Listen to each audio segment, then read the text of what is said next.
உங்கள் லைஃப்பில் கசப்பான விஷயங்கள் என்ன நடந்தாலுமே என்ன நடந்துச்சு அப்படிங்கிறத விட நடந்த ஒன்றை நம்ம எப்படி எடுத்துக்கிறோம், எப்படி அப்ரோச் பண்ணுறோம் அப்படிங்கிற மைண்ட் செட் இருக்குல்ல, இந்த மைண்ட் செட்டு தான் உங்களை நிம்மதியான ஹாப்பியான லைஃப்பை நோக்கி உங்களை மூவ் ஆன் பண்ண வைக்கும். நம்மள நிறைய பேர் நேற்று வரைக்கும் மிஸ் பண்ண ஆப்பர்ச்சுனிட்டி நினச்சி ஆஸ் அ ப்ரெசன்ட் உட்காந்து ஃபீல் பண்ணிட்டு இருக்கோம். உங்களோட ஃபாஸ்ட் என்றைக்குமே உங்களுடைய ஃபியூச்சரை டிசைட் பண்ணவே பண்ணாது. தோல்வி அப்படிங்கிறது ஒரு முடிவு கிடையாது, அது நீங்கள் திரும்பவும் ஸ்டார்ட் பண்ணுறதுக்குனால இன்னொரு ஆரம்பம்.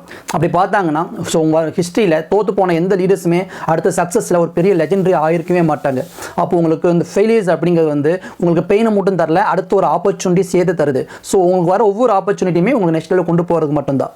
நீங்கள் சக்ஸஸ் நோக்கி போகிற அந்த பாதையில் சம் டைமில் எல்லா பக்கமும் வெளிச்சம் இருக்குன்னு சொல்ல முடியாது. சம் டார்க்னஸ் வரும், ஒரு டார்க் பீப்புள் மீட் பண்ணுவீங்க, லைஃப்பில் டார்க் மூமெண்ட் வரும், டார்க் டேஸ் வரும். அப்போ நீங்கள் அந்த இருட்டை பார்த்து பயப்படக்கூடாது. பிகாஸ் நீங்கள் அந்த கனவை கேரி பண்ணியிருக்கீங்க இல்லையா, அவங்களோட ட்ரீம்ஸ் உங்களுடைய கனவு பிறந்தது இந்த இருட்டில் தான். ஸோ அந்த இருட்டை பார்த்து நீங்கள் பேனிக் ஆகணும்னு எந்த அவசியம் கிடையாது. உங்கள் லைஃப்பில் கண்டிப்பாக சேலஞ்சஸ் வரும், டிசப்பாயின்மெண்ட் வரும், ஃபெயிலியர்ஸ் வரும். இது எல்லாமே வரது ரீசன் இல்லாமல் கிடையாது. இது எல்லாமே வரது உங்களை அழிக்கிறதுக்கும் கிடையாது, உங்களை ஸ்ட்ராங்கர் தான் மாற்றுறதுக்கு, உங்களை வலிமையான மக்களாக மாற்றுறதுக்கு தான் இத்தனையும் உங்கள் லைஃப்பில் வருது. ஸோ அதை நீங்கள் ஓவர் கம் பண்ண நீங்கள் பழகும்போது கண்டிப்பாக நீங்கள் சக்ஸஸ்ஃபுல் பர்சனாக மாறுவீங்க. உங்கள் லைஃப்பை உங்களால் உங்களுக்கு பிடிச்ச மாதிரி மாற்றி எழுத முடியும், மாற்றி அமைச்சிக்க முடியும். அந்த பவர் உங்கள்கிட்ட மட்டும்தான் இருக்குது. உங்களை உடைச்ச நாட்களே உங்களை உருவாக்குன நாள். எந்த நாளில் நீங்கள் உடைக்கப்பட்டீங்களோ அந்த நாளில் தான் நீங்கள் உருவாயிருப்பீங்க. திங்க் பண்ணுங்கள்.